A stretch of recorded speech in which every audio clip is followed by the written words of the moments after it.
Umayya ইবনে খালদ নাকি ওয়ালিদ ইবনে মুগিরা। সূরা হুমাযা কাকে উদ্দেশ্য করে নাজিল হয়? সকল নিন্দুকের জন্য এই সূরা নাজিল হয়। বিশেষত তারা রাসূল সাল্লাল্লাহু আলাইহি ওয়াসাল্লাম ও মুমিনদের নিন্দা করে। তাই অনেক মুফাসসির তাদের কথা উল্লেখ করেছেন। সূরা আল হুমাযা থেকে 4টি শিক্ষা নিতে পারি। 1. কিয়ামত ও পুনরুত্থানে বিশ্বাস করা। 2. নিন্দা ও গীবত থেকে বিরত থাকা। 3.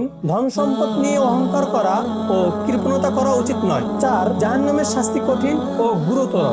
আমরা যেহেতু সূরার তরজমা শিখব, তাই এই সূরার কঠিন শব্দার্থগুলো জেনে নেওয়া উচিত। চলুন তাহলে শব্দার্থগুলো জেনে নেই। হুমাযা নিন্দা করা, লুমাযা গীবত করা, বাযান্না নিক্ষেপ করা, হুতামা জাহান্নাম চূর্ণ বিচূর্ণকারী, মুসাদা আবদ্ধকারী। আমরা এখন এই সূরার তরজমা সহজ বাংলায় জানবো। চলুন। আউযু বিল্লাহি মিনাশ শাইতানির রাজীম। বিসমিল্লাহির রহমানির রহিম।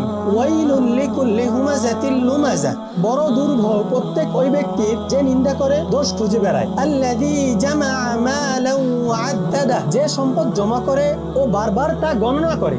ইয়াহসাবু আন্না মালাহু আখলাদা। সে মনে করে তার সম্পদ তাকে চিরজীবী করে রাখবে। কাল্লা লায়ুনবাযান্না ফিল হুতামা। কখনোই না, তাকে নিক্ষেপ করা হবে এমন স্থানে যা তাকে চূর্ণ বিচূর্ণ করে ফেলে। ওয়ামা আদরাকা মাল হুতামা। আপনি কি জানেন সে চূর্ণ বিচূর্ণকারী জিনিস কি?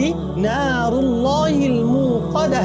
আল্লাহর প্রজ্বলিত আগুন। আল্লাতী তাত্তালিউ আলাল আফইদা। যা পৌঁছে যাবে অন্তরসমূহ পর্যন্ত। ইন্নাহা আলাইহিম মুসাদা। নিশ্চয় তা তাদের উপর আবদ্ধ করে রাখা হবে। ফি আমাদিন মুমাদ্দাদা। দীর্ঘ স্তম্ভ সমূহে।